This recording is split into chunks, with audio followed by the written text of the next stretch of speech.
What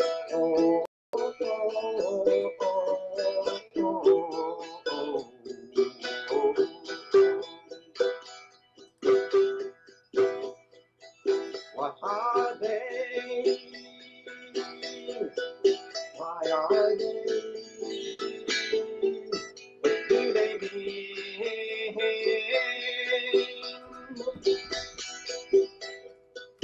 What are they? What do they mean? Why are they? Do they mean? Do they mean? Are they harbingers of world change? These secrets in our field. Are they harbingers of world change?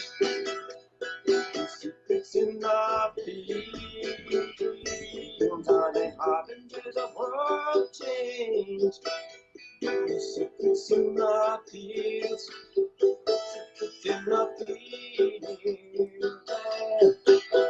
In the field, yeah, secrets in the field, yeah, secrets in the field.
Harbingers of world change, secrets in our field. Are they harbingers of world change? Secrets in our fields. Are they harbingers of world change? Secrets in our fields. Secrets in our fields. Yeah, secrets in our fields.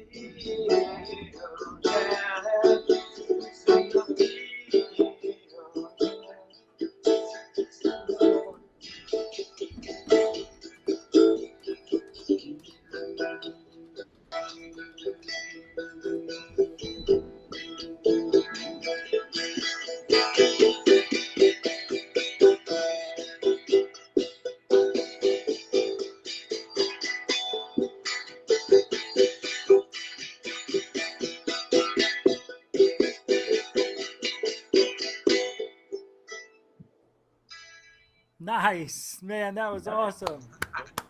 I appreciate that. Welcome to GUFON, everybody. I know the volume was low. There's nothing I could have done about that, but welcome to GUFON, everybody. How are you guys doing? It is Wednesday, and we are the harbingers of change. It is September 15th, 2021. Are you having fun? Yeah. Yeah. 'Cause we're harbingers of world change. Nah. That is Greg Brown, everybody. Hey, man. People were asking, get that guy on the show, and we did. We got him. That was him playing one of his songs. I was very excited. Well, the song. I mean, he played two more. But what a great night. Another great night was the very first night that I came to Florida, and I want to show that to you in a little bit. So we're going to go back a little bit a little ways. That was February this year, believe it or not, February 3rd. So it's been a minute. It's been 8 months since Greg Brown has been on the show with his partner. What a great guy. We should have him on again. We got to have him on for New Year's. That's what it is. That's what we do. We'll have him on. He'll be the band. So tonight,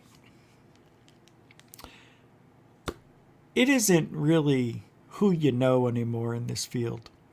By the way, where is everybody? Isn't it weird? Is that right? 68 people? How could that be? We're usually at 90 to 100 by now. I don't know, man. Maybe the show's got to change the time again? No, we're not doing that. I tell you what I would like to do. I'd like to do the show late, but nobody would be around. But I think doing the show 6 o'clock my time would be too early. 7 is too early. I like 8 o'clock. I wish we can go back one more hour and start at 8. And it would be 5 o'clock Pacific. I really like the 8 o'clock time slot. I'm thinking about it. For sure. Moving back 1 hour. I don't know why. I need that extra hour. You have no idea. So I'm thinking about it. I'm throwing it out there. Hey, by the way, patrons put up a video about 10-15 minutes ago. So you guys get, if you're a patron, you get a behind the scenes look at the USO documentary that myself, Third Phase of Moon, and Dark Hour Paranormal are putting together. But I wanted to show you guys what I put together, some of it, and I made it into something that you can watch and enjoy for 7 minutes. So, well, I added in something for you guys, of course, but the last part on that I changed, so you won't see that. I don't think Michael would put that in a documentary. I'm not sure. Michael's editing. See, we gave Michael 7 minutes each approximately, and he's going to put his, and Preston Dennett has added 10 minutes, well, 20 minutes, but I think Michael will probably use maybe 15 minutes. I don't know what he's doing, but it's going to be about a 30-minute documentary that Michael and I and Third Phase and Preston Dennett put together for you guys. So I gave you guys what I did so you can see the Gulf of Mexico. But see, Michael's doing the Atlantic Ocean. I did the Gulf. Preston Dennett did all of everything. And the Cousins brothers, Third Phase of Moon, did the Pacific Ocean on USOs. So that's how it is. And the patrons get, I know, I was going to get, I've got videos to give you. I make videos for the patrons, and then I watch them, and I say, nope. I don't know why. I must have done it about 5 or 6 times in the last 3-4 weeks where I made a video, didn't like it. And I don't know why. You guys are cool. We now have 26 patrons. We got 2 more. I think I need to see and thank who those... I don't know who they were. Let's go in there real quick. And in a second, we are going to do... Hold on. Let's see.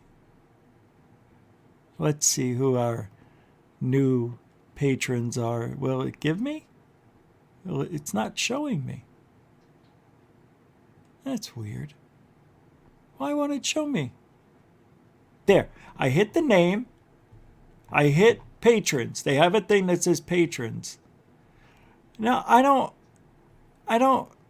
want my... I don't care.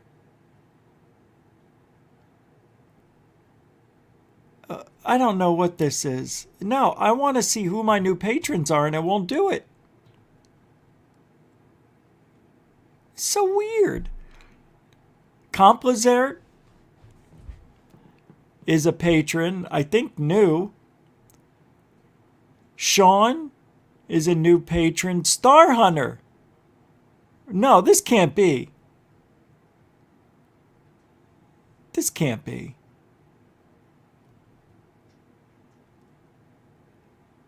Oh my God. I didn't know you were. Oh, thank you so much.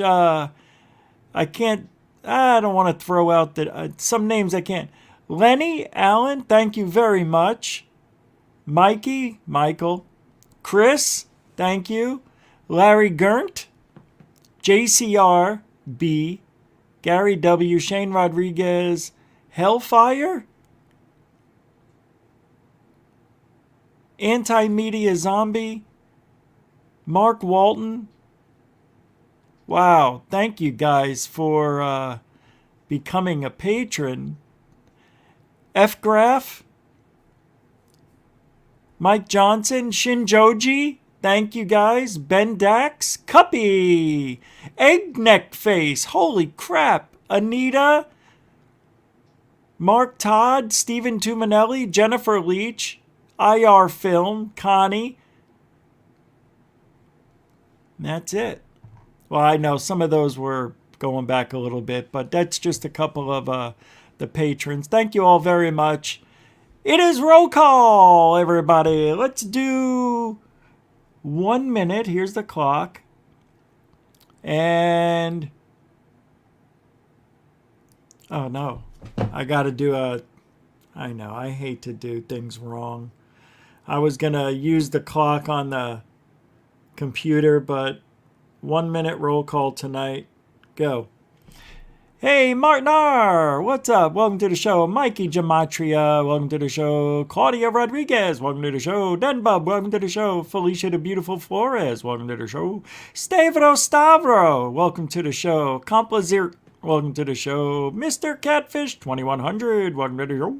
Alcy Tiger Third Phase Rock Fam. Welcome to the show. Carrie Rose. Welcome to the show. Alien Girl. Yay. 111. Welcome to the show. D Tubin or Tubbin. Welcome to the show. Tina Mobley. Welcome to the show. First Floor Audio. Welcome to the show. Shadi Prenorin. Welcome to the show. Michael Franks. Welcome to the show. JP Besson. Yo. Welcome to the show. Sky Allen. Welcome to the show. Tacey Hale. Welcome to the show. Justin. Welcome to the show. 10 Seconds. Off-World Adam. Welcome to the show. Aaron Caputo. Welcome to the show. Dre and Glow. Welcome to the show. And Stargate Traveler. Welcome to the show.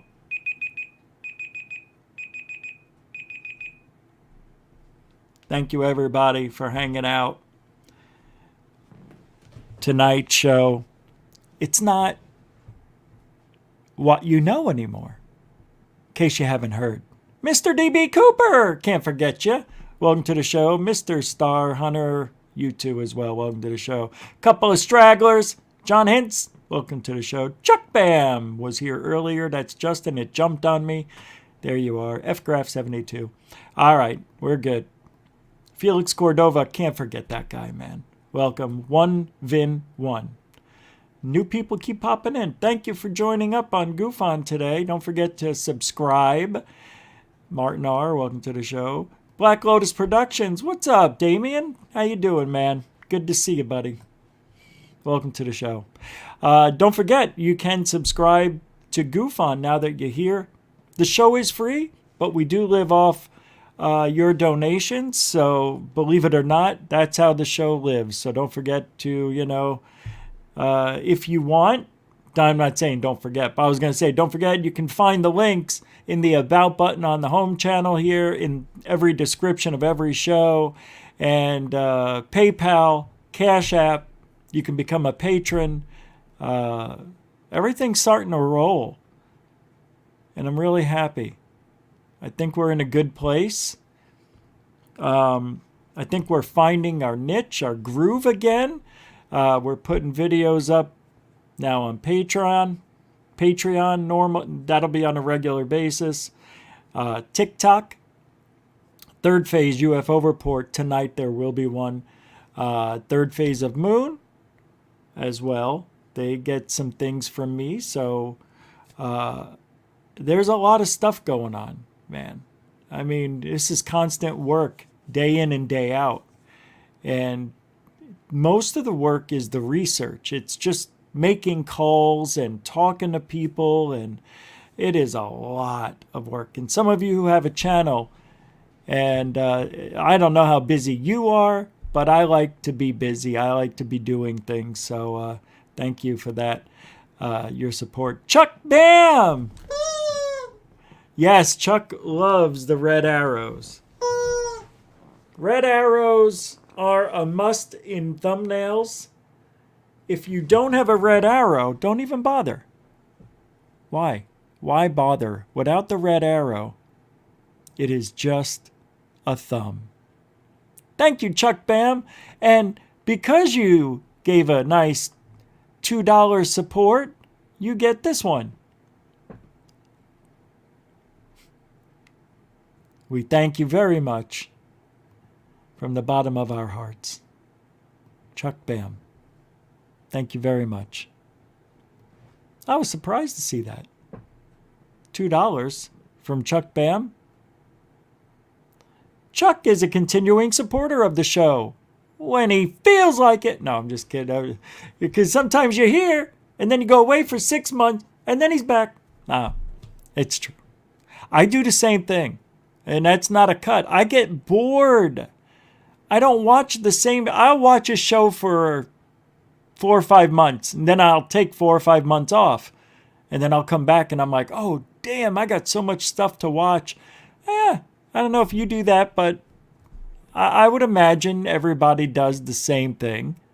That's not a bad thing, man. Take a break from GUFON if you have to. I would love to take a break from GUFON, but I can't.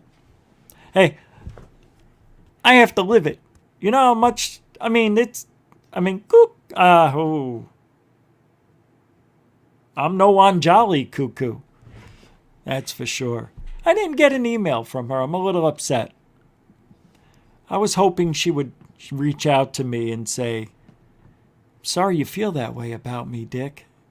But I think the lady is, and I don't know who I was speaking to earlier today about this. Name doesn't need any mentioning anyway. Possibly she's on a peyote. I think she may be smoking peyote. Doesn't it make sense? Something like peyote. She's definitely, oh no. Oh no. The hat's filthy. The hat's filthy. I gotta change it out. Just for a minute.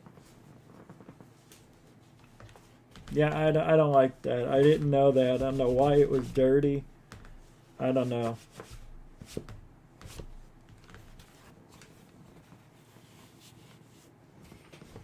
There we go. What do you get for $2? Mr. Catfish. Oh, it jumped on me. What do you get?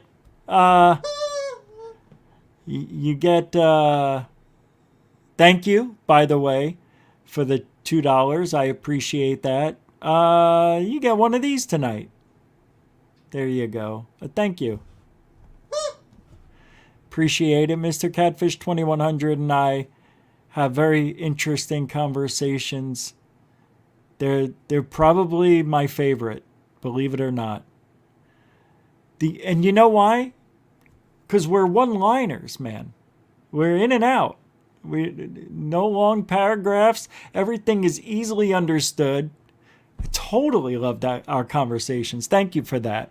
You have no idea. I really mean that. I'll say that out loud. Thank you for the $2 support, by the way. That goes right into the GUFON Traveling Fund. As you know, I will be going to Washington. Maybe meeting up with Third Phase of Moon. Not sure yet, but for sure I'd like to go. And we're going to have our fake conference. It's the truth. I am doing it. What's this? Oh. Oh. Thank you, ladies. William Bridges with a $10 just for the cause, you filthy animal. Why did you bring that? That is interesting that you said that. Didn't I just mention Home Alone to somebody? But thank you very much. And you know what you get? You get one of these. Thank you very much. Any $10 and above goes right there. It's just the way it is. I gotta have some sort of, levels. I don't know, man. I'm just trying to have a good time. There's nothing cryptic about the video being played, whether it's a penny or a donation box or $sign or the $5 box or anything 10 and above. It's all unbelievable gratitude, and you humble me every single time. So thank you very much, William Bridges, everybody else, for your support. It really is weird. It's weird. It's weird being me. I don't understand it. I think some people understand it, but I'm weird. I don't know. Thank you. Mucho gusto, generoso. Hey! Dorothy Hawkins with a $10 road trip fund super chat. Thank you very much. You know what you get for that one? Good, the same thing. Yeah, I gotta get. These aren't easy to find. I'll find another one. I may make one. It won't be praise the cash, but because I don't have any kids or I don't even have an animal that could do it. But I do have. I have a dead animals video where my dog counts to 10. Maybe that could be a $10 one. Thank you, Dorothy Hawkins, a continuing supporter and excellent emailer. Seriously, Dorothy is like probably the most detailed person I know. I don't want to tell everybody everything, but thank you so much for things that you do. And all the things that you do, I will be expressing and showing on the show eventually. So thank you for that, Dorothy. She's doing a lot of hard work behind the scenes. Dorothy Hawkins, $10 super chat. Appreciate that. All right, let's get rolling. This has been 25 minutes of just feeling good. It's Wednesday. It's hump day. You're here. We'll go a little long tonight because of the extra activities in the beginning of the show. So fear not your time. But I will give you the extra 5 to 10 minutes. Maybe I won't. I don't know. We'll see how we feel. I don't even know if I have that much information to go over tonight. But to start things off, I want to take you back just a couple of months. I got off the boat and found myself in Clearwater, Florida, pissing on the beach. Well, at the resort. Really, it's the Pee Show. It's known as the Pee Show because I had to go to the bathroom so bad. I couldn't hold it. And I don't wear diapers yet. But I just couldn't hold it any longer. But we won't see or hear that. But I would like to share a little bit of that. So here we go. And not much, just a few minutes. I mean, what a lot of you weren't here. All right? So I just want to share it. It was a good idea. All right. Here we are. Clearwater Beach. Oh my God. I made it. And I've got to go to the bathroom so bad, you have no idea. But I'm on the beach. Check this out. Hold on, this is behind me, as you can see. And I will show the front camera. And the beach is this way. So I am out here and I am walking on the pier. Let me get in my car here, and I actually have notes for the show. I actually have a whole show. Clearwater, Florida, which is about an hour and 20 minutes from where I'm staying. I got my right. I can hear the ocean. It's the Gulf of Mexico. There's a boat way out there. You can probably see the light. See it? See the couple of lights out there? Yeah, this is cool, man. I hope we get some people here tonight. Here, the resorts and whatnot. The ocean's right to my right. I'll show you. Here's the ocean. Whoops, I double clicked.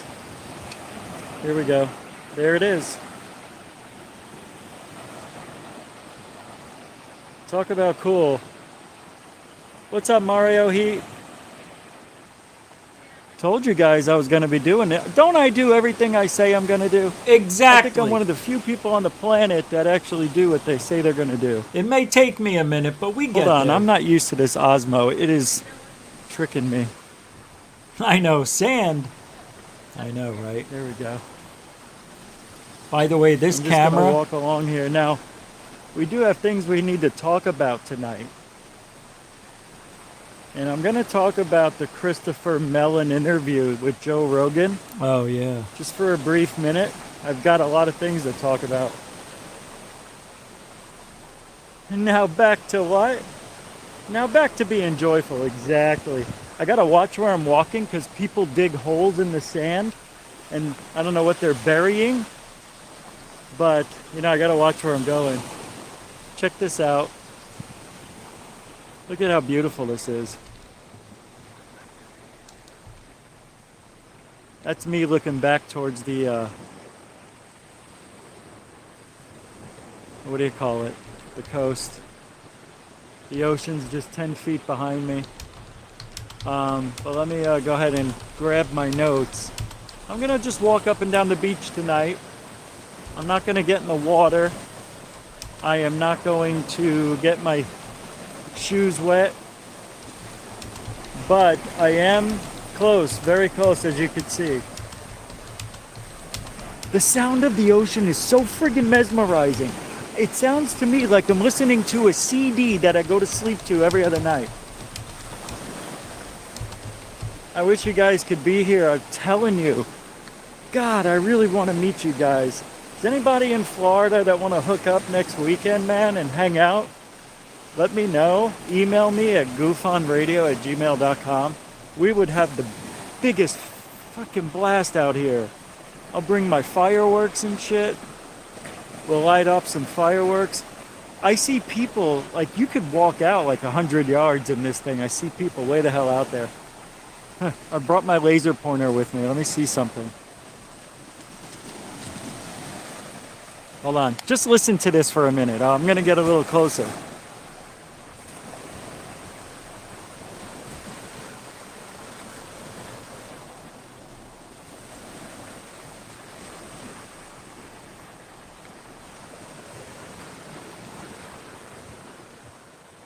You can see the coastline right here. See it?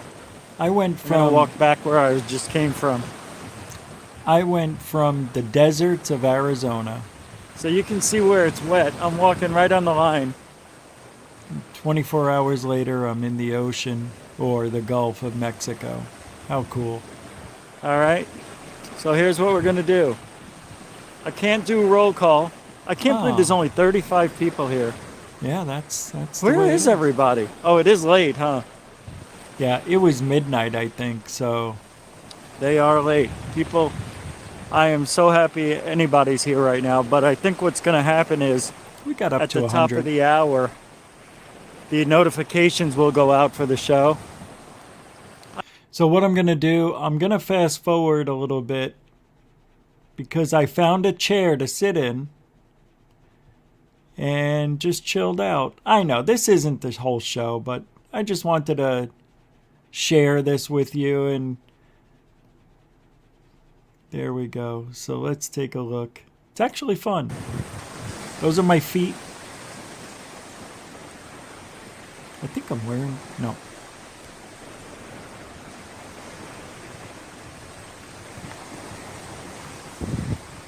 All right, guys. So here's the deal on ufology. So I have meatballs, ma! It's true. Bee's nest. Good idea. So here's a view. Good idea. All right. Now, I got my card right here, and this is about the stigma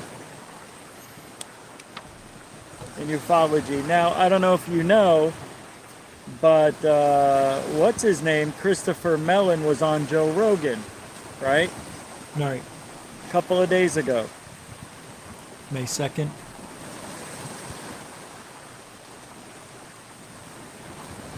This is so amazing. And Joe Rogan asked him, you know who Steve Mellon or Christopher Mellon is, right? He's Luis Elizondo's friend. He supposedly worked at the Pentagon and had access to the UFO room at the Pentagon. Luis Elizondo. I was on Twitter today, and I was talking to all the little Twitter fruits on what do you call that place? Oh yeah, the UFO Young Guns, right? So I was really letting them have it. I'm not in the mood for them anymore, and I really think that you and me are going to be the voice forever in ufology from here until I die. Right? Let the cream rise to the top. Oh yeah! I can't do it anymore. But Christopher Mellon, Joe Rogan asked Mellon, because Mellon was with TTSA. He's the one who left with Elizondo when they quit 6 months ago. But Joe Rogan asked him, why is there a UFO stigma? Like, what is this about ufology that people hate so much and they don't want to talk to the public, right? I'm going to switch this and I'll give my answer while you look at the ocean. I'm laying on a Chase Lounge. See? No. Well, in 1953, hold on, something's behind me. I think there's, hold on. Oh yeah, brother. Let the cream I thought I saw rise police to or the something coming. top, man. Dude, Yeah, that's hard. there it I is, can't see? do it. That light that keeps flashing over here. So, because Anyway, let's of what move. they thought well, that's all I want to do right now. But it made me angry. Sticking. I'm sticking. Okay. All right. It's really hard when you have to go to the bathroom and you're holding it in and you're walking and talking. Like, I need to concentrate on holding. That's how bad I had to go. Oh yeah, brother. I can't do the voice. Sorry, guys. Let gonna the go back out to the cream rise. No. It is like Oh, 5 look at degrees this. cooler There's out a there, fish too. right there. It's no joke. So, Sky Allen, am I lost? No. I'm going back to my chair by the water. It was a good night.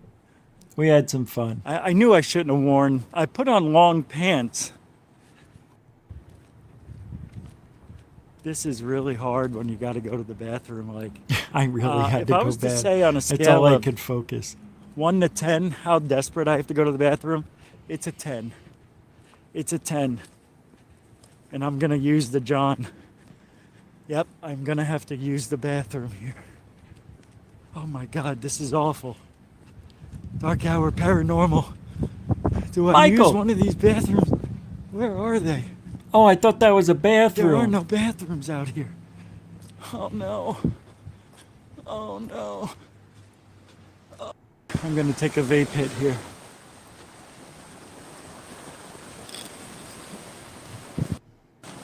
Even UFOs? We can do that. Let me see if there's anybody here I could talk to. Here we go. Here's a group of people.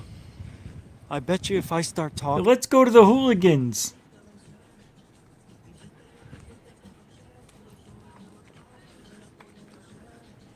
There is. You can't go behind the bathroom. They have people everywhere. You just couldn't see them, but I could hear them. They were out on the beach. I didn't want anybody turning around seeing me, talk. you know, painting the building. Yeah, I fast forwarded. There's nothing to see. Everybody's leaving. What's going on? Something happened? Did we get dropped? We got dropped?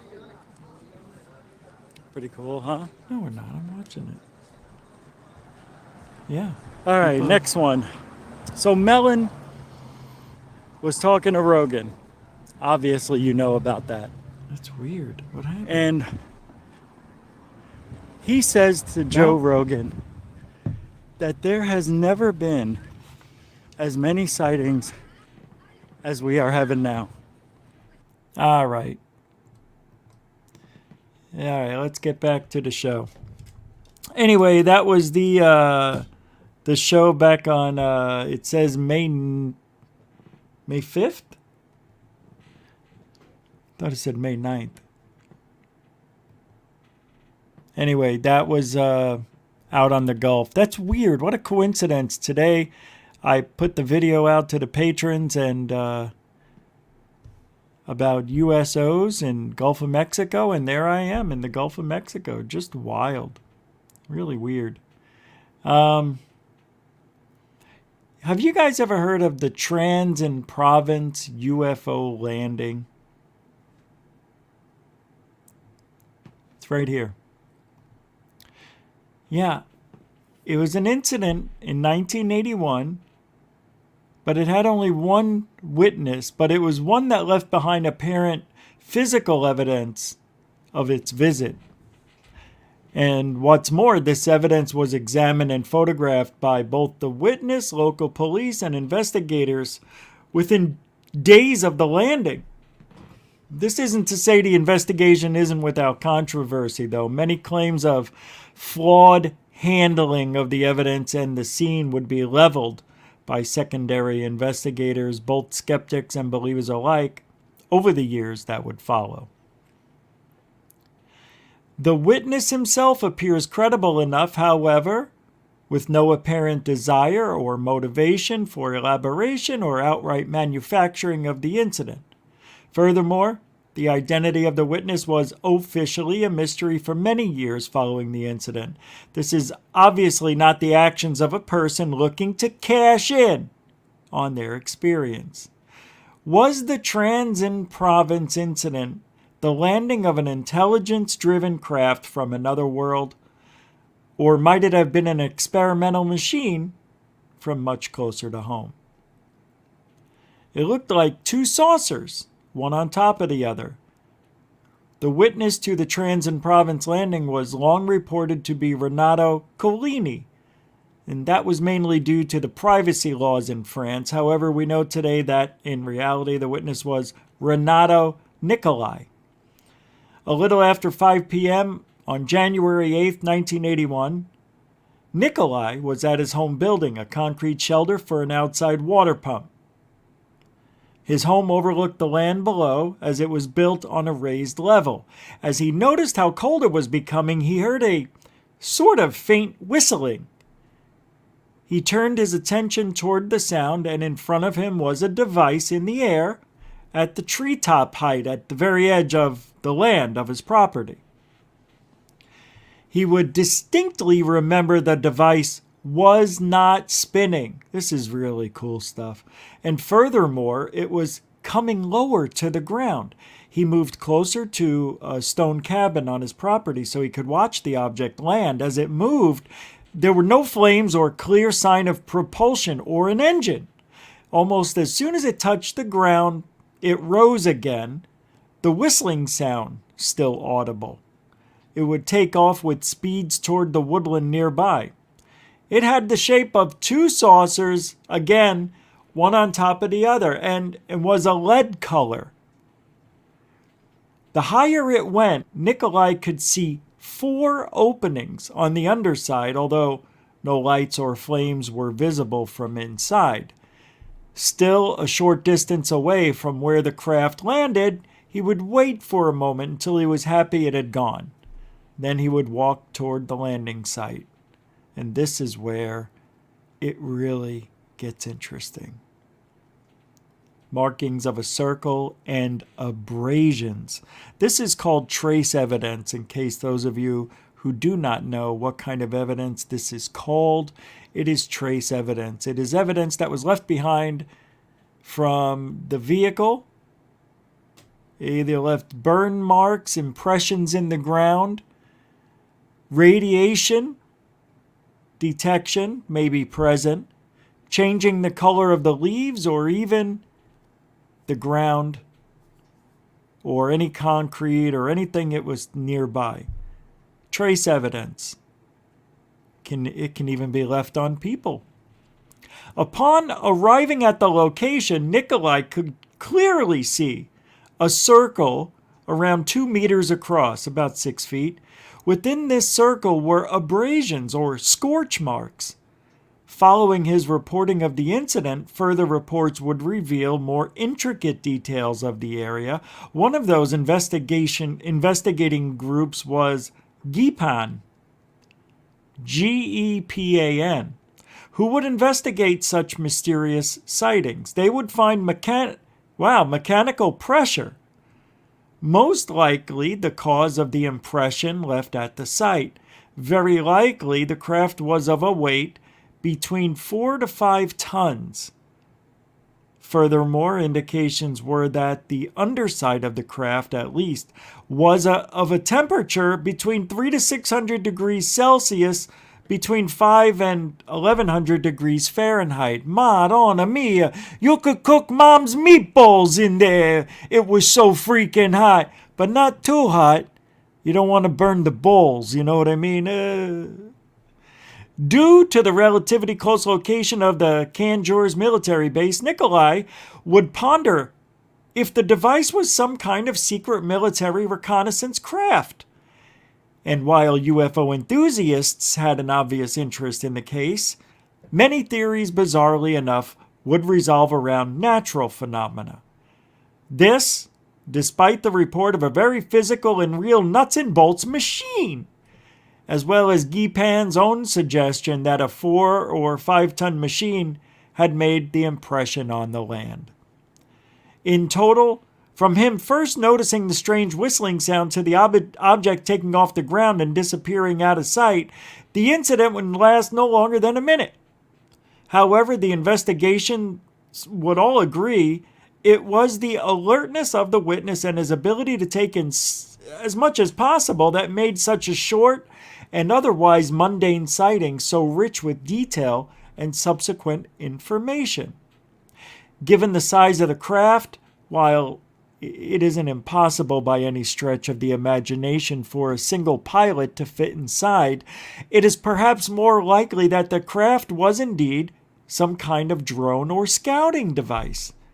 If this is the case, then would it be one of military origin or from further afield? While it apparently had the ability of propulsion, possibly based on electromagnetic energy, given the immense rise in heat upon its takeoff, that is of an advanced nature. The object didn't inhibit any breathtaking speeds or movements. With this in mind, then, it is more likely that the brief landing is one of a clandestine military craft, either French or from one of the numerous American bases in France and other parts of Europe. Might it even be a secret joint international type project? Perhaps the design and propulsion is indeed based on recovered extraterrestrial technology. This itself would be reason enough to discredit or gloss over the incident. Or might the downplaying of evidence be another example of controlling what little information had already ventured into the public arena? Whether there is a connection or not, there are several similar sightings in France on record around the same time, and possibly of more interest, an almost identical sighting of the immediate days following the Trans-en-Provence sighting on the other side of the world, no less. See, so this is something that was very, very important. It happened in France. It was a silent, hovering, disc-shaped craft that actually left trace evidence, and people never talk about this thing. This is real. It really happened. It isn't fake. Nobody asked for money. Nobody was trying to get fame. Nobody was trying to make money. Nobody was trying to get popular. Nobody was trying to do interviews. The guy, the witness, just cared about reporting what he saw. Similar sightings, like I was just saying, on the 15th of January, not too long after, 1981, around 1 p.m. in Canberra, Australia, 6 people witnessed a silver Cessna-sized disc hovering stationary over the village for about an hour. The witness would estimate the object to be around 50,000 feet high. Suddenly, it would simply move away and disappear from view. 50,000? 50,000? That's 11 miles away. Or high. 2 weeks prior to the Trans-en-Provence sighting, late in the evening of the 21st of December in 1980, in Mexico City, Mexico, yet was another similar sighting involving a hovering silver disc. Wait a minute. Wasn't it in 1980, December 24th? Isn't that the Rendlesham Forest? Or is that 1981? Rendlesham. Ah, shit.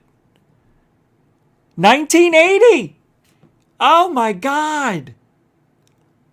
This is amazing! Rendlesham was December 26th through December 28th, 3 days. Wow. Wow. I knew it. I knew it. Damn it, that's crazy. So that sighting, who knows? See, this is what bothers me. Recently,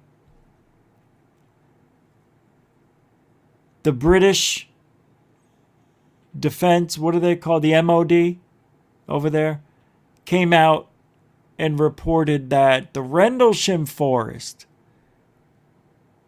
wasn't really a UFO sighting at all. It was a gag. It was a joke played on the Americanas. Right. Because the Americans and the British, right? Wasn't it the British? They would have mock-up. They would have, what do they call that? Practice? Practice. Anyway, they would run these mock situations where, what if they captured prisoners? But they didn't call them prisoners. The Americans, according to this new way of debunking Rendlesham Forest, they said that they would call the captees aliens. So one night, in the UK side, the British decided to play a joke and made believe they were real aliens and were shining lights and making believe they were UFOs. There's a beam coming right out of it. Yeah, right. Colonel Holt, the guy with the recorder, went around documenting everything on a recorder, an audio recorder. There's a beam coming right out of it. This is weird. Remember?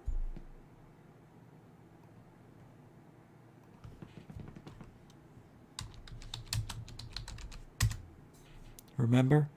Colonel Charles Holt. It's amazing stuff. There's no way that was a bullshit fake. No.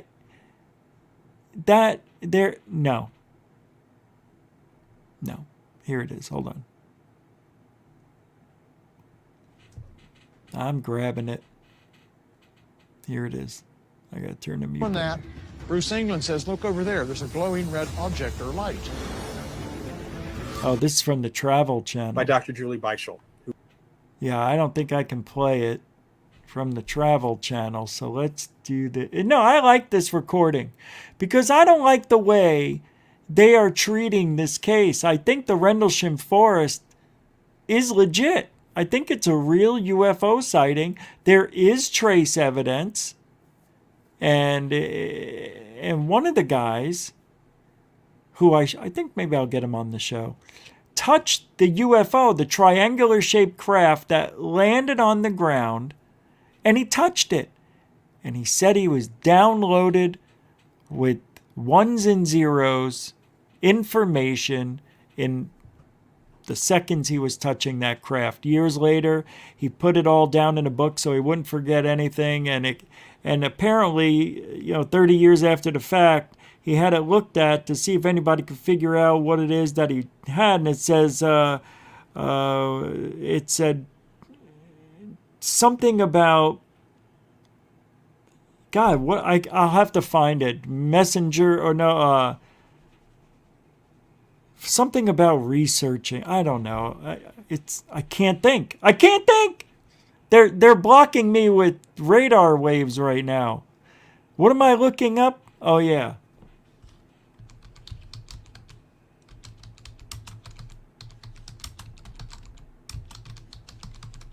All right, here we go. And that Jim Peniston, that's right. Yeah. Well, yeah, he's the guy who says that he touched the UFO. Here's the audio recording. F's inability to explain their presence. He resolves to investigate the phenomenon if an opportunity ever presents itself. He would not have to wait long. On the night of December 26th, the U.S. Air Force Security Police noticed strange lights in the forest outside the small airbase. The lights seem to fluctuate as they move through the treetops, and the airmen fear that an aircraft has suffered some form of malfunction. They radio for permission to investigate the site, so he can relay back to Central Security Control if need be. The two airmen noted forward through the thick brush. Radio comms, even back to GYPSEY barely 100 meters away, completely fail, and Sergeant Peniston orders Airman Burroughs to head back to the tree line. They approach even closer, triangular in shape, measuring 3 meters in width and 2 in height, roughly the size of a tank. White light seems to be emitted from both the top and bottom, with flashing blue and red lights along the side of it. Sergeant Peniston uses a camera he's brought with him to snap photos of the object and notice— What? Wait, what? I didn't know he had a camera. And I didn't think that the object was busted up. I don't remember hearing this part. I always thought the craft just landed, made 3 impressions in the ground in a triangular formation, of course, because it's 3 unless they were in a straight line. But I don't remember this stuff. There were markings on the side, yeah. Blue and red lights along the side of it. Sergeant Where's Peniston the audio uses a recording, camera you to dits? get what they think they saw. The UFO is back. Videos. Object. Flashback there. Here it is. Pigmentation. You just saw like where? Right in this position here. Straight ahead, in between the tree. There it is again. Watch. Straight ahead off my flashback there. So there it is. Hey, I see it too. What is it? We don't know, sir. So can I get some of it? Yeah, it's a strange, small red light. Looks maybe a quarter to half mile, maybe further out. I'm going to switch off. The light is gone now. It was approximately 120 degrees from the site. Is it back again? Yes, sir. As the men investigate the light in the distance, they notice that the farm animals nearby, which had been going crazy, seem to have quieted down, as if something was terrifying them into silence. Undaunted, the men push on and run straight into a flashing red light directly ahead of them. We have found the first night bird we've seen. We're about 150 or 200 yards from the site. Everything else is just deathly calm. There is no doubt about it. There's some type of strange flashing red light ahead. It's yellow. I saw a yellow tinge in it too. Weird. It appears to be maybe moving a little bit this way. Yes, it's brighter than it has been. Yellow. It's coming this way. It is definitely coming this way. Pieces of it are shooting off. There is no doubt. Pieces are shooting off of it. There's no doubt about it. This is weird. About it. This is weird. So cool. So amazing. But debunkers were trying to say that these guys saw a light tower, and every revolution of the light was this light going through the forest, shooting beams down. Pieces were shooting off of it. We've heard that before on several UFO sightings over the years. Look, there was just a sighting that was about a week ago or so that everybody was posting. And it was a light, it looked like, if you want to call it, a light craft. And it bent forward, kind of disc-shaped, and pieces came out. Now, we're all going to sit here and say, pff, tch, ch, k, f. It's a Chinese lantern. Those are pieces from the burning debris coming out of it, man. Always with the answers, you guys. Nobody knows. Nobody knows. That's why they get away with the lying. That's why they get away with everything. And Anjali is going to do the same thing. She's going to lie.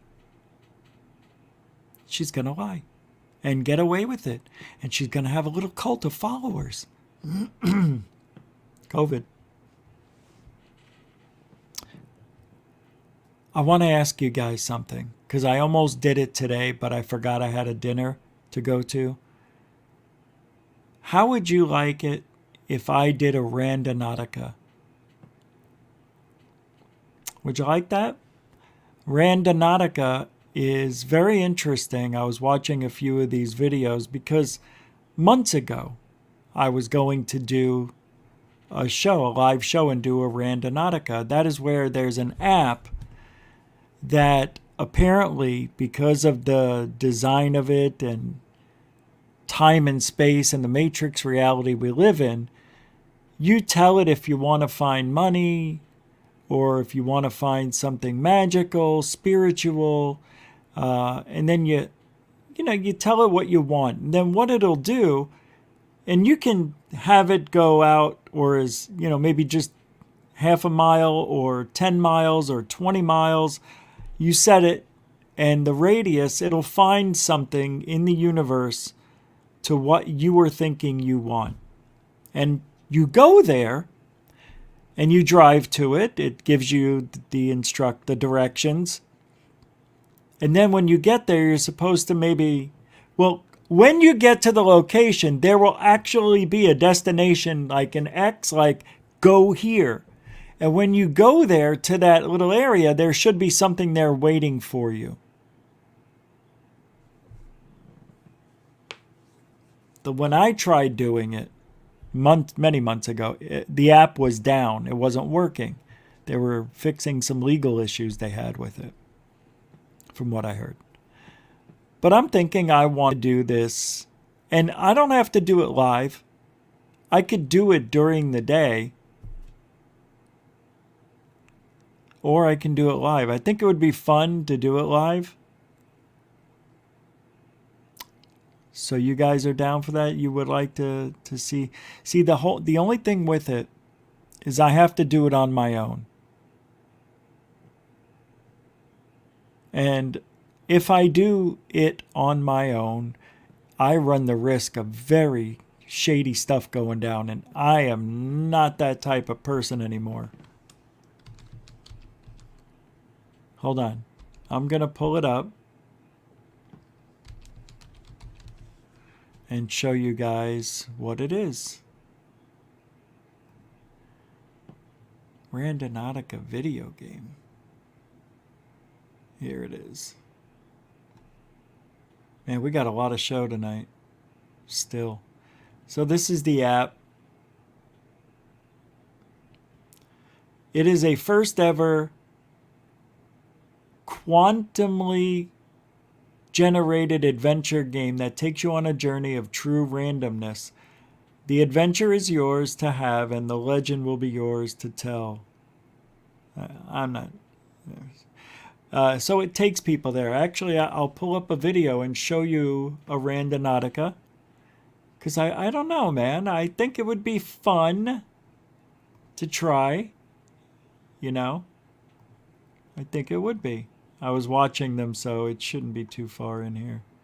Let's take a look. Changing and changing down, changing. Everybody's 'cause you can find me.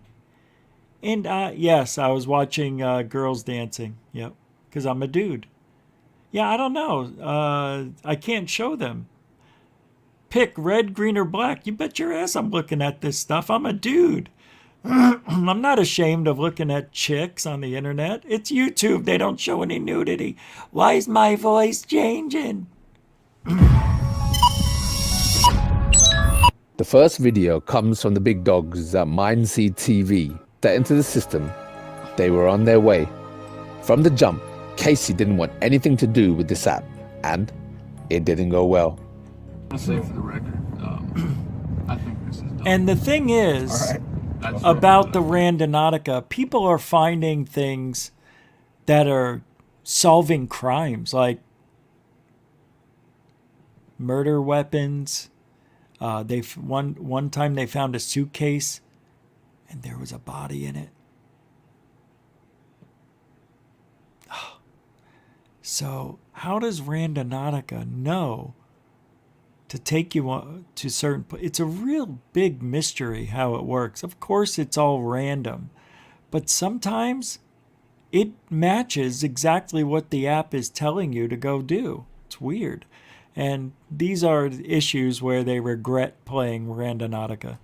I think it's cool. I mean, I think the concept is cool. I think it's cool. I think getting people out and exploring. It's kind of like if you get 1 in 10, at least you went out and you did something. You know. it's kind of like this is a weird comparison, but it's kind of like Pokemon. What the fuck? What the fuck is that? I saw the bushes move like aggressively ahead of us. And this is a different realm. This is not paranormal anymore. Like, we're out in wildlife and people do get hurt all the time by stumbling across shit that they're not supposed to. Do you see anything? No. It kind of looked like it was moving in another direction, so we decided to continue down to the dropped pin. That most probably was a bear. Unlike other nocturnal animals, bears... Anyway, yeah, it's just one of the things. They have other people here. Let's take a look. Real quick. Right there. I seen something shiny, like right before you grabbed it. I thought it was like a piece of like aluminum foil. Now you got your fingerprints on it. This is Raptor Adventures, and tonight's Randonautica adventure had some company. Jody from Hunting the Dead and Oh My Gosh tagged along. Oh my gosh, and tonight, it's cool. They would find an amazing discovery. Their first intention was crime, so they set off into the night. Randonautica led them. You can pick intentions and all sorts of things. Pretty weird. To the edge of a forest where there was a cemetery and some abandoned houses. They walked around for a long time until they found their first item. As Omar and Jody walked past, their lights flashed upon something metal and shiny. It was a blade of a knife, which was hidden in the hole of a tree.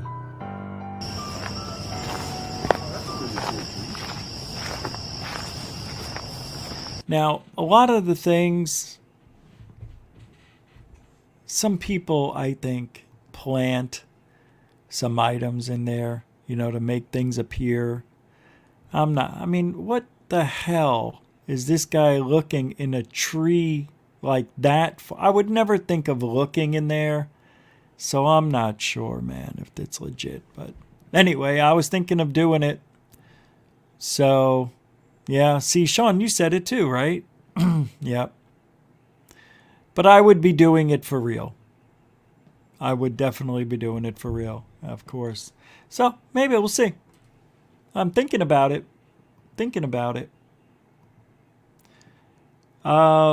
Yep, nope, not doing that. You want to see something silly? This was on Mavi 777. It's another UFO channel, but I'm not buying this. These $60 Japanese smart... Whoa, what?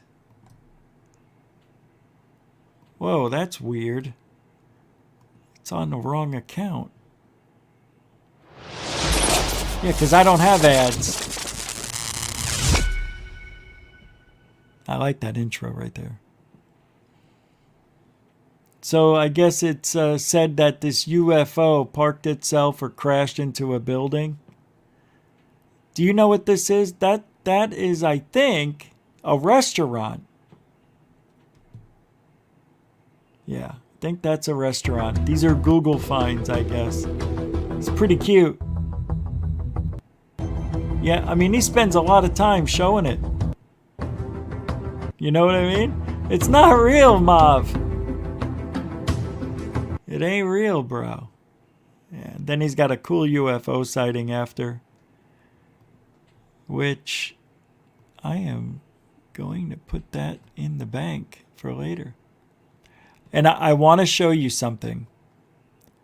I don't remember who sent it to me, but this is the best 1.5 minutes of the night. I say that because you'll see. You ready?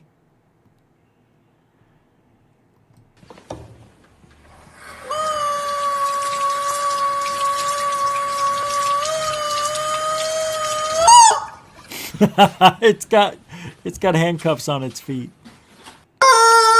This is my favorite.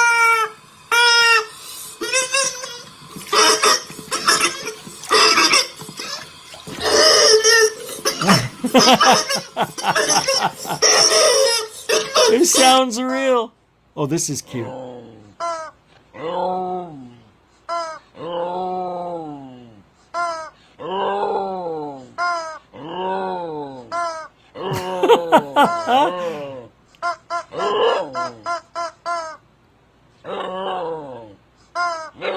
Aww.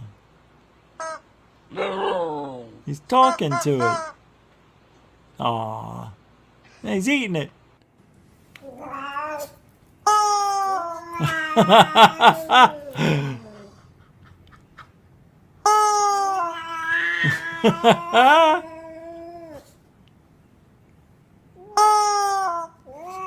Well, that cat is really focused on the dog, right? Watch this.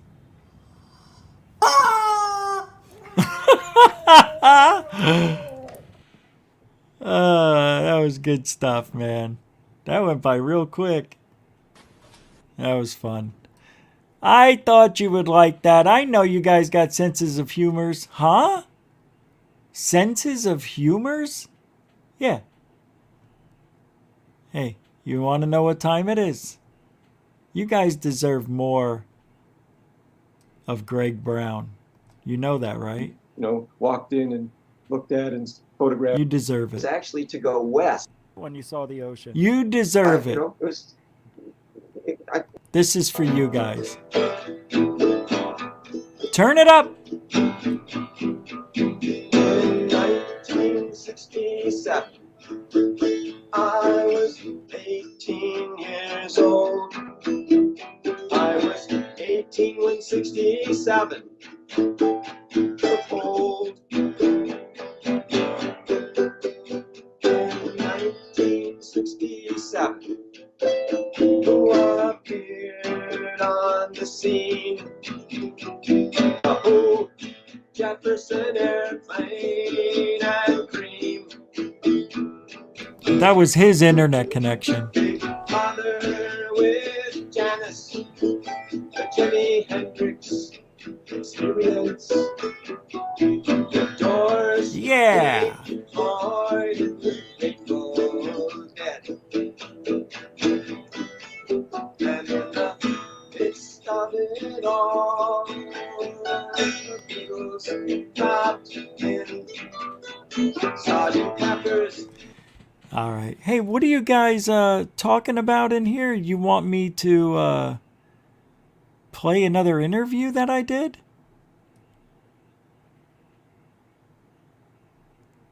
Huh? Dancing Girls, Super Chat Show, You're Funny, No Nudes on Tubes. Anyway, Rich Hall asked Peter Hyatt to look at Rendlesham statements and agreed it was falsified. Just saying, all them numbers? I know, right? From Shogun United. I know. Of course that message, bullshit. I don't like it. I don't like it. But I don't think the whole Rendlesham Forest thing was a fake. I think Jim Peniston faked a little bit. I think he fibbed a little bit. Good comment, Shogun United. Linda Moulton Howe used a red arrow tonight? What is she talking about? Let's go take a look at, see what Linda Moulton Howdy Doody Fresh and Fruity. And then I want to show you guys some interesting talk about, I have a sighting somebody sent me that's a few years old, but I think it would be fun to look back at it. And another sighting that nobody's ever seen, which I think would be cool. Let's go see what Linda Moulton Howdy Doody Fresh and Fruity is doing, shall we? Oh yeah, let's get rid of this. Let's go to Linda. Is it Linda Moulton Howe? Is that what we look it up under? She's a robot. Yeah. Wow, she pops right up as soon as you put LIN in. Earth Files. Oh, there she is. Hoaxes. If the government would not be there with helicopters basically intimidating and running people off. This is on Jolly in 25 years. Oh my God, she's got 2,800 people there.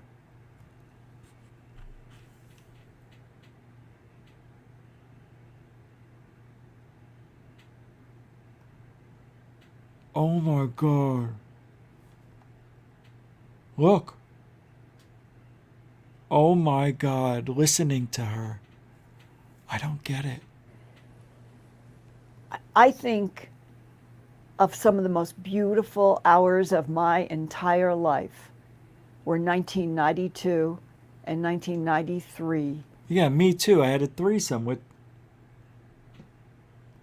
in the Vale of Pusey, at Stonehenge. And that was a time of complete innocence.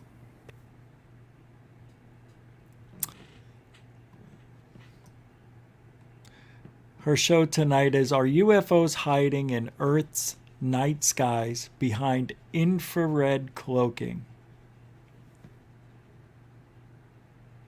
Oh my God.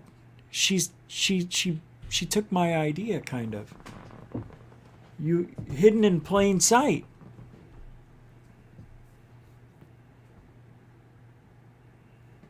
Interesting. Wow.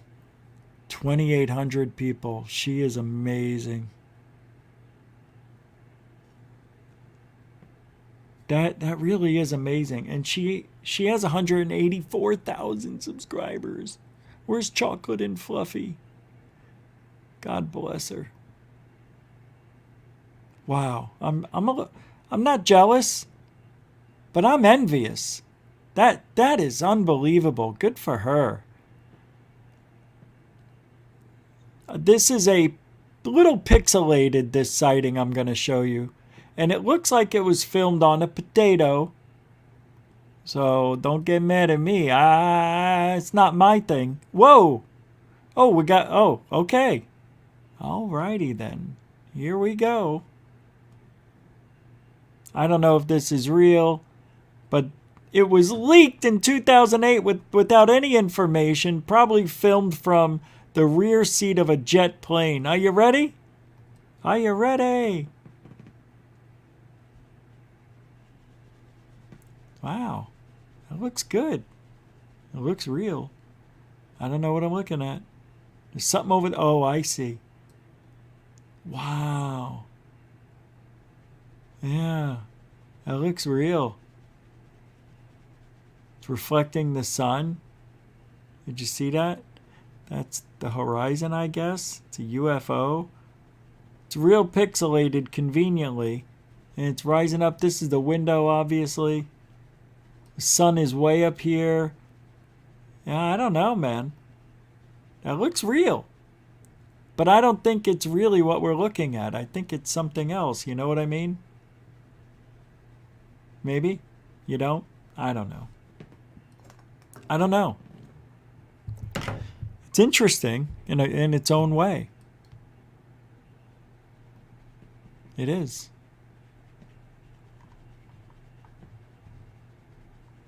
Pretty cool. All right. These sightings, I can't imagine how many sightings are out there that we've never seen. Things in the sky. Yeah. And the whole entire Department of Defense will have access to it. Oh, yeah. Don't forget, we're on TikTok now. I had a little bit of a Tyson. I'm Mike Tyson. I just got through a ferocious and voracious workout. It's unbelievable. Working out can actually change your heart. It can make you stronger. It can make you wiser. It can make you speak better. I mean, look at the advancements in my technology, the way I'm speaking over here. I can speak riddles. I can run around in circles, and there's nothing that can stop me. It brings blood and oxygen to your endorphins, and your next thing you know, you're gaining strength, you're getting smarter, you're getting faster. Gus used to say, I'm sorry, every time I think of Gus, I get a little bit cocky. Gus used to say, you gotta always go for the liver. Always go, excuse me, sorry, Gus always said some nice stuff. If you go for the liver, the spleen will follow, and then he falls on the floor and you win the... That's a little bit of Mike Tyson coming out. Just wanted to talk about the new workout plan. We've got 90 followers over there. Already 90, and we've only been out a few weeks. It's amazing. We're gonna pass GUFON on YouTube, on TikTok. Once we get to 10,000 over there, it's a whole new ball game. So we need 10,000 over there. Don't forget. All right. We're going to go to Twitter. We haven't been to Twitter in a long time. It feels like forever. There was a James Fox update yesterday that I forgot to talk about.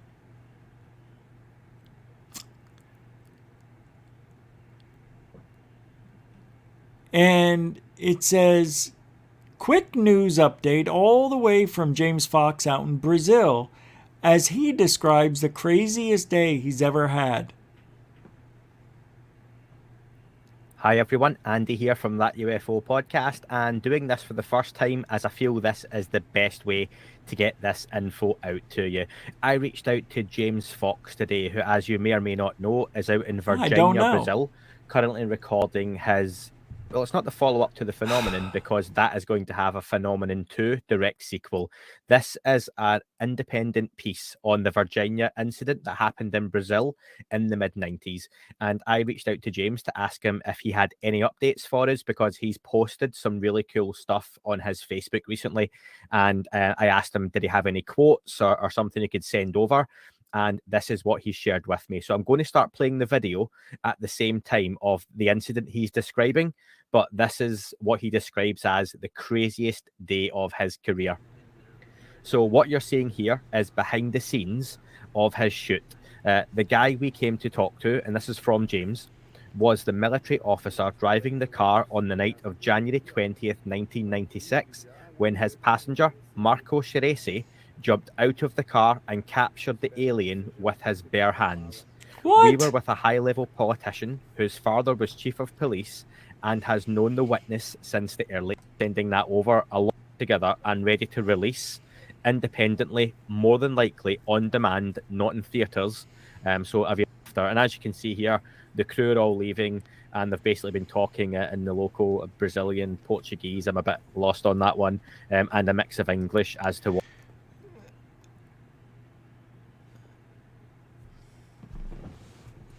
Talk about clickbait. I fell for it. Craziest day I've ever had in my life. Investigating UFOs because you heard a story from a guy who says he grabbed an alien. You didn't see the alien. You didn't see any pictures. You didn't even see any videos of an alien. How could that be the craziest thing that has ever happened in your video making career or whatever? Isn't that wild? That's just weird. Very strange for James Fox to do the click Warren Beatty. You understand? You see what I mean? You know what I mean? You know it. You feel it. You do ya? You bloody well do. What? I did what? Let me see something. Somebody said I missed something. I'm checking. Dorothy, William. No, I got it. Dorothy was the last one. Yeah, Dorothy was the last one. Yeah. Well, because I was looking at other stuff, I thought so I got a message. I missed the super chat. And I'm like, I didn't miss the super chat. So I just checked. All right, let's get moving. Now, there was some interesting news yesterday and the day before. People think, and of course this comes from coast to coast, that the Loch Ness Monster was spotted on sonar. Can we just not ever talk about the Loch Ness Monster again? You know what we're going to do after this? I'm putting a ban on Loch Ness. Loch Ness Monster and Roswell banned from the show. This is the last time I'll ever talk about the Loch Ness Monster because I don't believe it. I don't believe there's a monster down there as big as they're telling us. Ever. But apparently, there's some sonar that may have spotted it. It comes across by way of a tourist who reported a rare instance wherein the legendary creature may have been spotted on sonar. The intriguing case reportedly occurred August 26th as Benjamin Scanlon and his family were vacationing at the iconic Scottish site. Much like many tourists who visit the famed location, they decided to go out in the water via a popular cruise ship billed as the Nessie Hunter. In this instance, it would seem that the name of the vessel lived up to its billing. Oh, come on! Don't you understand? They're giving you something. They're playing you up, man. It's fake. While cruising along Loch Ness, Scanlon was stunned to see that the sonar of the ship picked up a peculiar anomaly in the water. Fortunately, he was able to snap a picture, which can be seen below, of the monitor which displayed the puzzling returns. The captain of the Nessie Hunter, who was presumably well versed in examining sonar images, indicated to Scanlon that the object appeared to be around 10 to 13 feet in length and was lurking at a depth around 55 feet. That doesn't sound too much like a Loch Ness Monster. Oh, there she is. Now look at that there. Oh, that looks like the Loch Ness Monster on sonar. Oh, it sure does. Oh, hey, look at this, right here. That's a blip there. It shouldn't be there. Shouldn't be there, but there it is. That's a sonar blip. I bet you it is Nessie. You see, it's only 10 feet, 14 feet. It's gotta be Nessie. Come on, man. Nessie? Please. Please. There were some strange, repeating radio signal near the center of the Milky Way, which stumped scientists about 6 days ago. Astronomers, they have detected a strange repeating radio signal near the center of the Milky Way, and it's unlike any other energy signature ever studied. Yay! According to a new paper accepted for publication in the Astrophysical Journal and posted on the preprint server ARX4, the energy source is extremely finicky, appearing bright in the radio spectrum for weeks at a time and then completely vanishing within a day. This behavior doesn't quite fit the profile of any known type of celestial body, the researchers wrote in their study, and thus may represent a new class of objects being discovered through radio imaging. Bullshit. Whoa. It was detected with the Australian Square Kilometre Array Pathfinder, the ASCAP radio telescope. situated in the remote Australian outback. Just sitting there. And the radio source is highly variable, appearing and disappearing with no predictable schedule, and doesn't seem to appear in any other radio telescope data prior to the ASCAP survey. Huh. When the researchers tried to match the energy source with observations from other telescopes, as well as visible and infrared survey telescope for astronomy, which can pick up near infrared wavelengths, the signal disappeared entirely.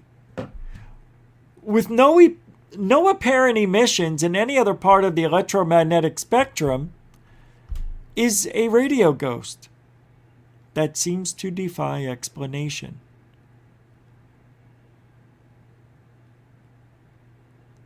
Prior surveys have detected low-mass stars that periodically flare up with radio energy, but those flaring stars typically have X-ray counterparts, the researchers wrote. That makes a stellar source unlikely here. Wow. Wow, you know what this might mean? Oh, I know, too bad we didn't have the Galileo project up and running.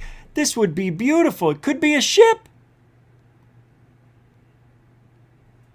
No, that's bullshit. Come on. I'll be here all hour. Come on, everybody. Do you really believe that? There's nothing going on out there. It's dead. Dead. I'm going to give you an example of how incredibly big all of the...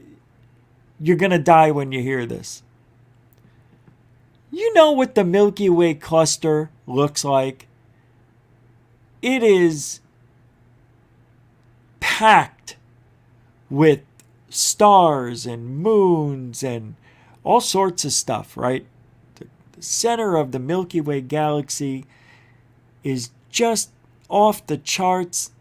There should be ships flying all over the place, well, one would think. If you took a spaceship and went the speed of light into the core of the objects, what do you think would happen? You'd run into something, right? Nope. Nope.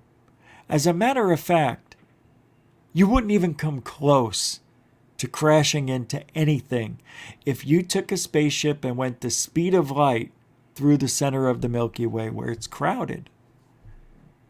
And the next closest star you might run into may be 20 light years away, because that's how much distance is between the closest two stars. That's how vast space is. That the closest two stars in the center of the Milky Way are 20-something light years apart. At the closest. That's crazy talk. When Andromeda collides with the Milky Way in, when is it? 100,000 years. Something like that. And you know all the stars, they're going to smash right into each other. But guess what? No two stars will collide. That's how big it is. Space is there's a chance something's going to run into each other, but the odds are very, very, very, very slim. And that's how massive space is. And we're only talking about 2 galaxies. On 1 pixel of the sky, wasn't there something like 1,500 galaxies in 1 pixel of the sky taken by Hubble? Something ridiculous. It is huge. Space is ridiculous. It's so amazing. It's amazing. I love space. I do. I really, really do. I love it so much. I don't know, I feel kind of queasy. All right, let's take a look at this strange And I think this was sent to me by who? I think it was Jose Sanchez. I think it was you. Yeah. Yeah. Anyway, I don't know what just happened. Here's the sighting. Let me get it set up. This is really unique. This is from LUFOs. Check it out. It's a weird one, man. Watch. It gets weird.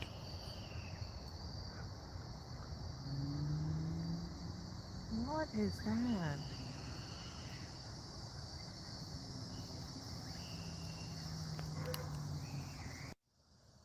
Morphing into something weird. I don't know what that is. Any ideas, anybody?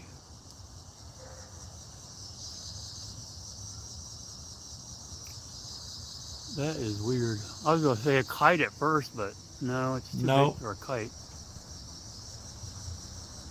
I'm losing focus because of the trees. Is it like opening in two parts? Yeah, it's got two parts to it now. Bizarre, right? Not And sure it's what it not. is. It's not a kite at all. It's bizarre, man. It's a weird one, right? I love it. Oh, what do we got here? Is it Xavi's G310 with a $5 super chat? He says, "Good insight, Rich." Well, thank you. I appreciate that. Everybody does. And this is for you.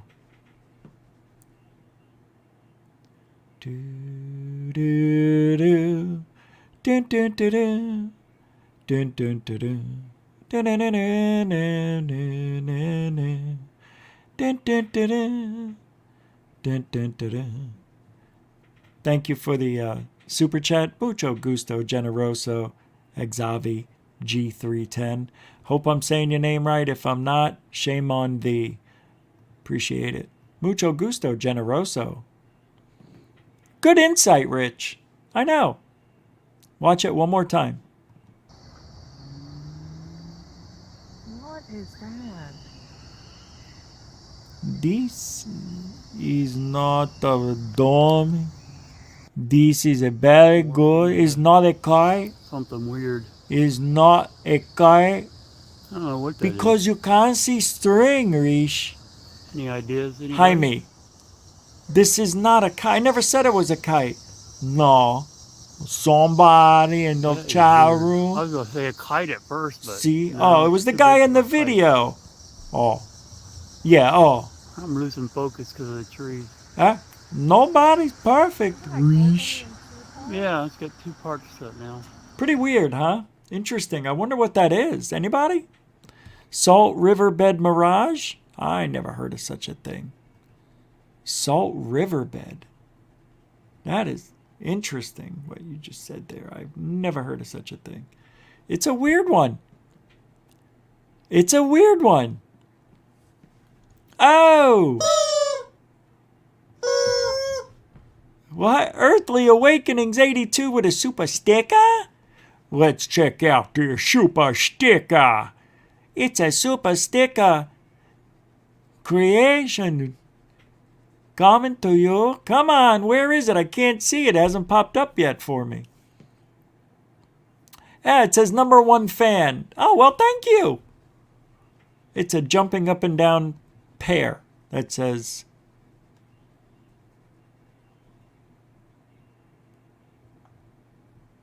#1 fan.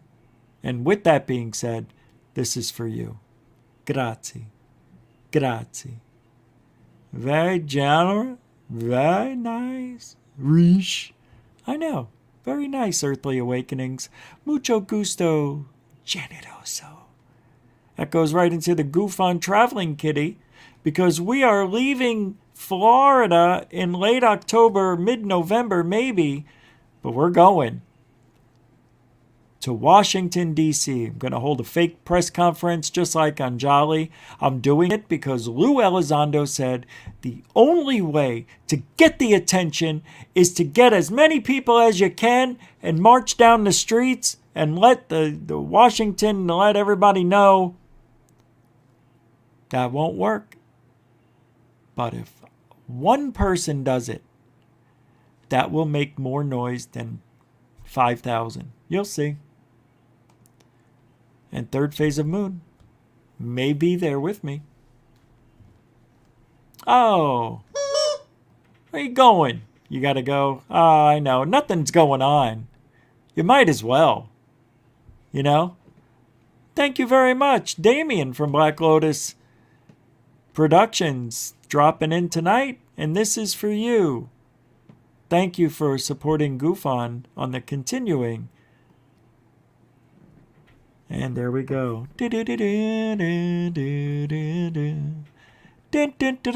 Oh.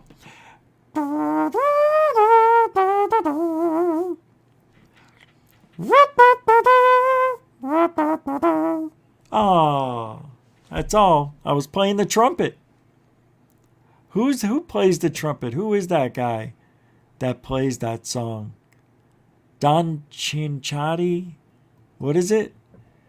I know the name's on the tip of my tongues. Everybody, thank you. Super mucho gusto generoso tonight. Appreciate it. Well, we talked about it yesterday. Congress is now wanting a permanent office at the Pentagon. Well, whatever. At the SOD, MOD, DOD, NDA.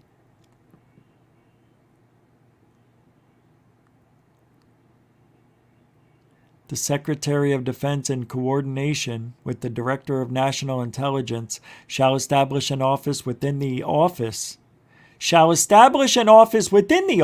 the Secretary of Defense to carry out on a department-wide basis the mission currently performed by the UAPTF as of the date of the enactment of this act.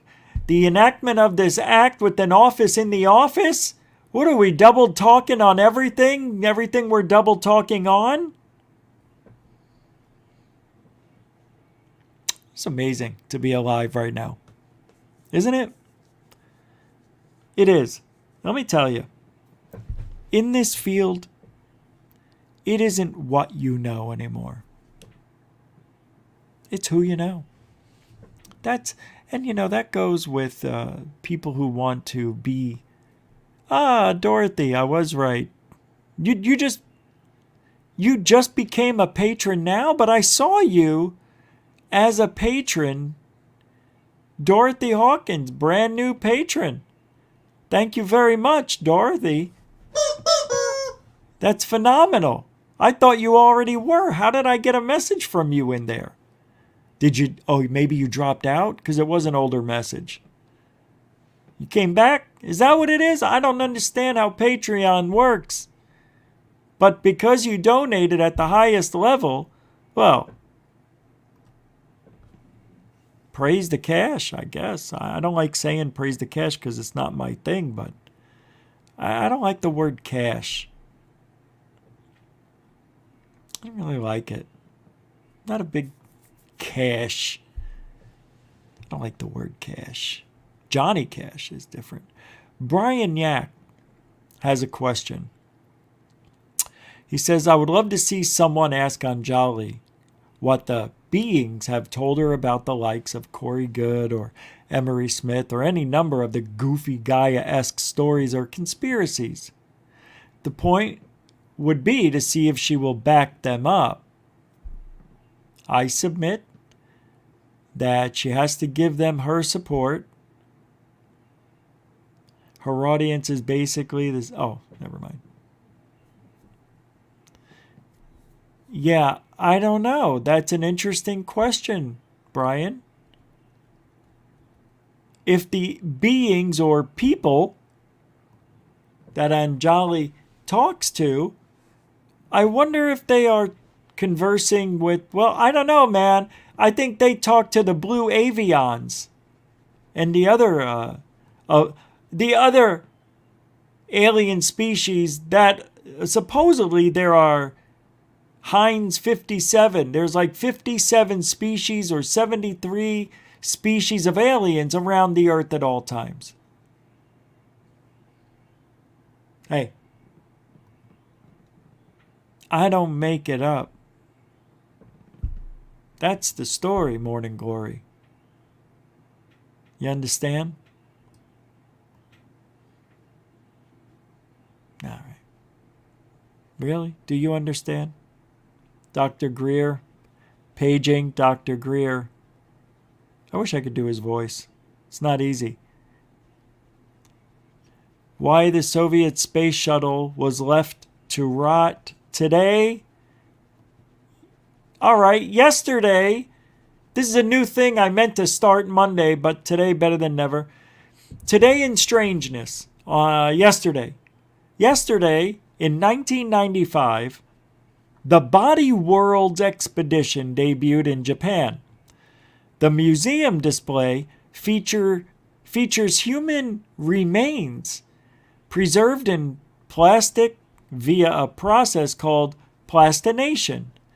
Body Worlds proved to be a huge hit and has gone on to be featured in over 50 museums throughout the world.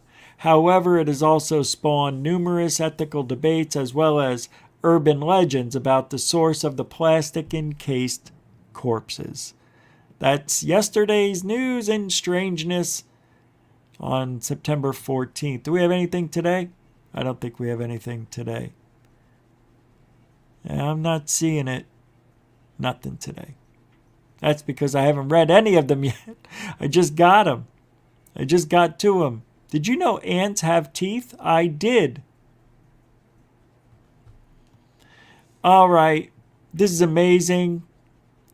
But a new bioscience company raises $15 million to revive the woolly mammoth. Now, they have been trying to find DNA to clone a woolly mammoth. This has been going on for several years. There was a special on it a couple of years ago where they actually have almost a perfectly preserved tusk and the snout of one of these woolly mammoth. And it's amazing. But because it was frozen for so long, and they're finding all of these in the where is that? Where is that in Russia? God, I'm having a brain freeze. Siberia. They're not getting a lot of DNA. I mean, they're getting blood and stuff like that, but the DNA has been fudged. I mean, it's been in the ice for 10,000 years minimum. Minimum. It's true. Minimum. What's that? What are you guys doing in the chat? I went to the exhibit Bodies in Las Vegas, and it was creepy as hell. Wow. I never even knew about it. 72 aliens mistranslated as virgins. Yikes. Yikes. With an elephant, Jurassic Park, mammoth. Yep. I noticed something. Ethical debates springing up over whether we should bring an old species with old diseases into the modern world as genetically created hybrids. That is a fantastic question, Dorothy Hawkins. Thank you. Wow.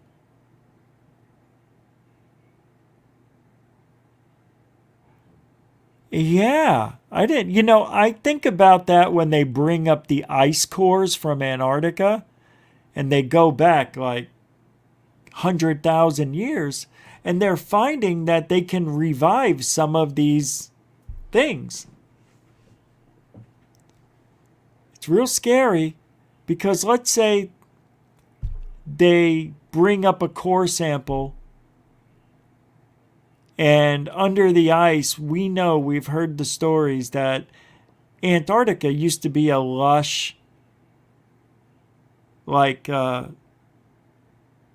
can't think, like Hawaii. It used to be like that. And you know, when there's a lot of heat, tropical areas, there's a lot of disease.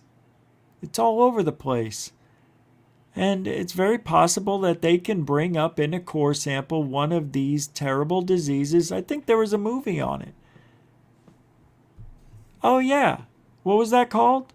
The Thing. The Thing. Yeah, that's not what I'm talking about. But very similar. You know what I mean?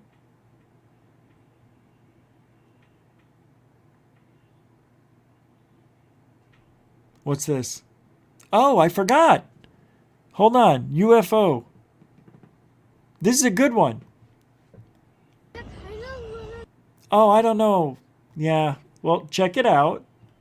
UFO over Milford, Michigan, August 28th. This is also from LUFOs. It's a pretty good one.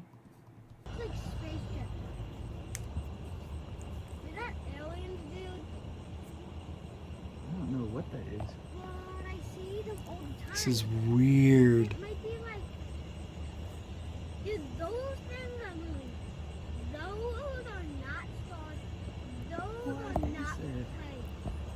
Could it be flares? Could it be Japanese lanterns? Could it be... What is that? I don't know. That's it. It's interesting. I'll give you that much. We got more. I forgot I set this up earlier today. Oh, this is very interesting. Whoever sent this to me, I can't remember. But this was in regards to the Devil's Tower being an old tree stump. Or is it made from volcanoes? How long One is of the this? most... This is 4 minutes. I'll play a minute of it, and then you guys can watch the rest. I'll put the links in the description like I do with all the videos. Here we go. Impressive features within Wyoming is a towering volcanic edifice called Devil's Tower. This ancient mass of rock contains hexagon-shaped columns which rise 867 feet above the surrounding landscape. Yet, despite how famous this beautiful rock formation is, little was known about how it formed until recently. This video will discuss a new theory on how Devil's Tower formed and mention some nearby related geologic features. And yes, Devil's Tower is part of an ancient volcano. Devil's Tower is located in the northeast corner of Wyoming, where it is only 28 miles from the southern border of Montana. Before Devil's Tower was created, the area was covered with a shallow sea during the Triassic period approximately 220 million years ago. Over the course of many subsequent millions of years, this sea repeatedly expanded and retreated, leaving behind a large volume of sand and other fine particles. Over this long time period, layers of various sedimentary rocks formed the surrounding landscape. And you can watch the rest of that later. Yeah, I can't play all of it. I thought it was like 25 minutes. Yeah, so sorry about that. That's just the way it goes sometimes. Yeah, I mean, what can you do? There is some other stuff I can play. I'm glad you asked. I think I want to show you my goods. I want to show you my goods. I want to show you this. Something I haven't seen yet until today. Chemtrails. First time I've seen them. It's interesting. Making the X right here. This was in the morning. Sunrise is over here. This was about, I don't know. I had to bring the trash out and I woke up around 7:45, ran outside, saw this, took the pictures, and then went back to bed. I only took this one picture. This was the only part of the sky. First time. So we're going to keep note on that.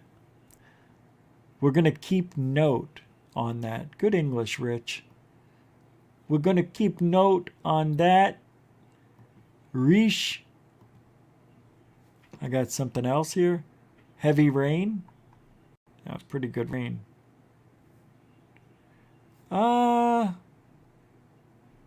I was going to show you heavy rain. That's some heavy rain right there.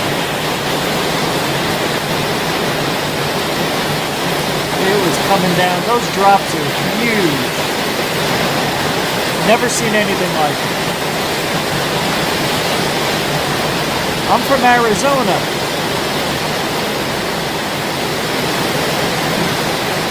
We don't have rain like that.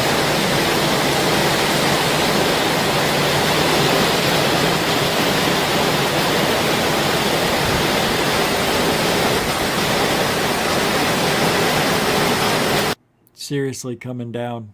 Hey, there's my car. It's coming down the street. That lady has the same exact car as me. I'm so embarrassed. Oh my God, I thought I just showed you my goods. All right. What's that? Yeah, that's good. What did I just do? Are you kidding me? All right. That's enough. That's enough. I want to thank the moderators, the super chatters, for a wonderful time tonight. Thank you for your support. Without you, the show doesn't run smoothly, and the show doesn't run at all. So thank you guys for your support, and on the Patreon, PayPal, and Cash App as well. Thank you guys for supporting GUFON. Friggin' A, man. And I want to thank the newcomers and the veterans that are giving the show a chance. If you like it, come back, subscribe to it, thumbs up, and then share it to at least one family member or friend that you might think, you know, maybe they want to watch the show. It helps. Comment in the comment section as well. Just say thanks, Rich, or, you know, all that activity helps. Appreciate everything you guys do anyway. You know that. And don't forget, because we are GUFON, where we'll be back tomorrow night, 9 p.m. Eastern, 6 Pacific. Don't forget tonight, third phase UFO report, third phase of moon. But GUFON is truthology for ufology. Good night, everybody. See you tomorrow. All right, you see, now that was not a smooth ending. I needed a win tonight.